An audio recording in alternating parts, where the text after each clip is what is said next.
Right then, lads and lasses, how we doing, and welcome back to the channel. Some absolute breaking news here for you late on at night, 9:15 at night. Alexander Isak has spoken out for the very first time in this whole saga regarding Liverpool, Newcastle and Alexander Isak. Via his Instagram story, Alexander Isak has had his say. There's many things I really don't understand, some things I'm very confused of.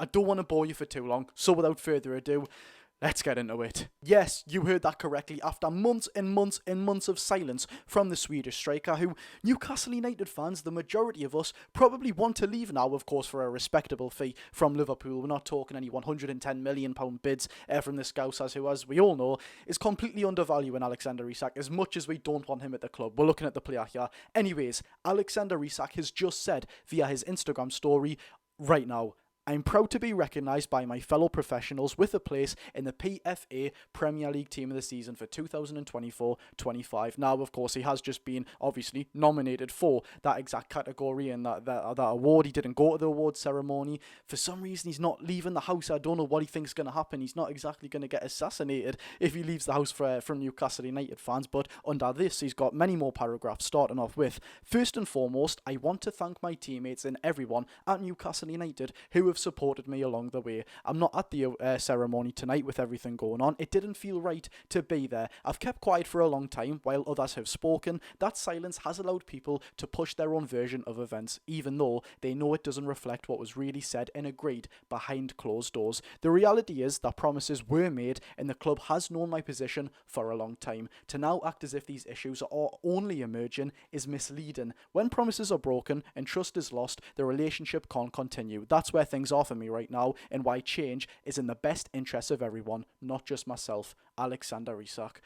Now, we're going to have to dissect this because, just bearing in mind, I am reading this off a screen if I do look away. Sorry, I don't want to be, a little bit unpolite, but we need to dissect this because this can mean a lot. First of all, we can pretty much disregard the top paragraph. Second of all, I want to thank everyone, my teammates and everyone at Newcastle United who has supported me along the way. First of all, who has supported me along the way? Does that mean Newcastle United players are supporting Alexander Isak's stance right now after understanding that some promises may have been made behind the scenes? Is that what they mean? Or does he just mean, throughout playing for Newcastle United, his teammates have helped him? Eddie Howe's obviously helped him, which is something he hasn't mentioned, but something he really should have. I mean, Eddie Howe should have his own section in that paragraph. Nevertheless, though, I want to thank my teammates. Well, you're obviously not that thankful of them because you're not turning up to training to see them every single day. You're not helping them play football. You literally missed the match at Villa Park where you're getting paid £140,000 per week and you can't even turn up to a game of football.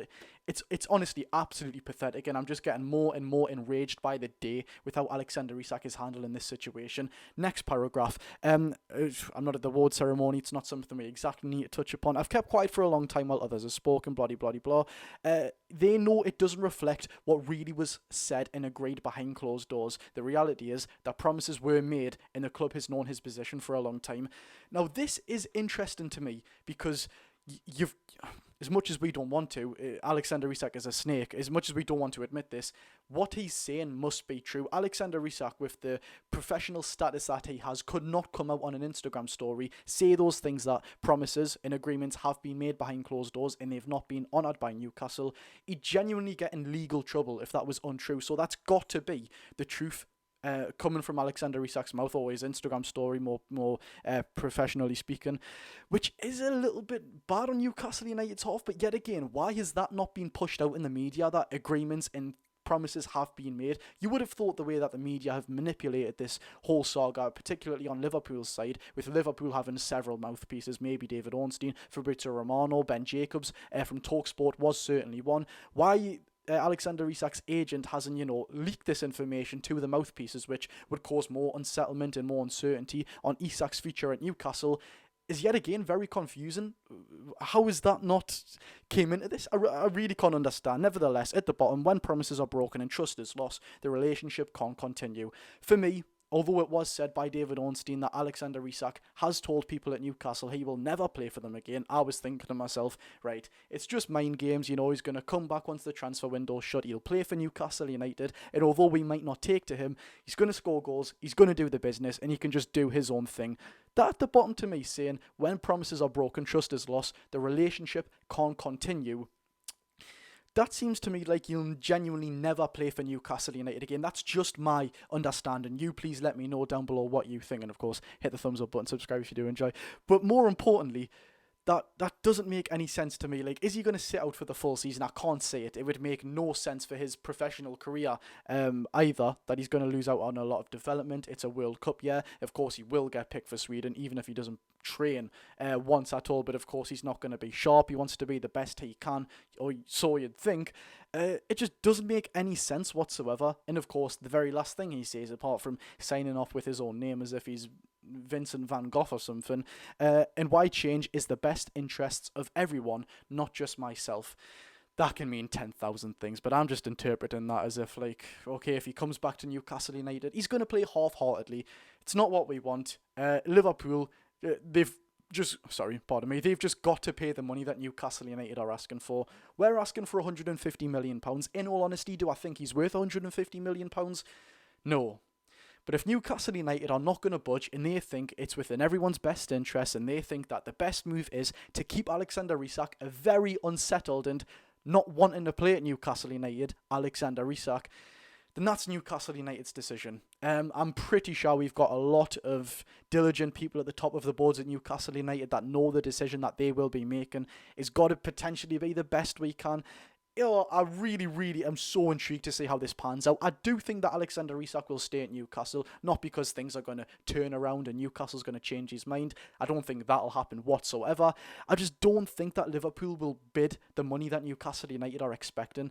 They've done us bad here, by the way. They've unsettled Alexander Isak to the point where he doesn't want to play for Newcastle United Football Club, and we are left without a striker for the whole entire season. Let's just reiterate it, by the way. Alexander Isak should never play for Newcastle United again, in my opinion. I'm seeing fans on social media saying, oh, he's the best striker I've seen since Shearer. He's absolutely class. Absolutely not. How much do you value our football club? I'm a fan, right, who's seen Alexander Isak not turn up to training, not turn up to a pre-season tour in South Korea where fans across the world would have been dying to see their favourite player. And let's be honest, Newcastle United's favourite player, as much as we hate to admit it. And he's not had the decency to even turn up. You didn't have to play in the games. You could just go, sign a few pictures, get a few photos.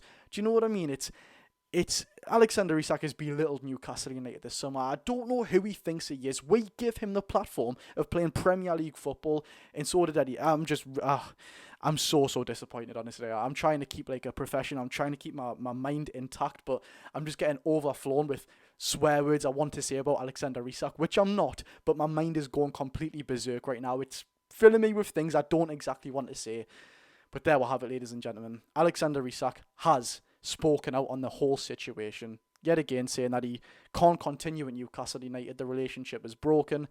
Make of that what you will. If you did enjoy the video, if you enjoyed my beautiful if you enjoyed the video, it looks like Alexander Isak has made his stance clear. Hit the thumbs up button, subscribe if you are new for all Newcastle United content, and of course turn the notification bell on, so just like now when this news has just come out, you are never ever late. I've been Jody Josh.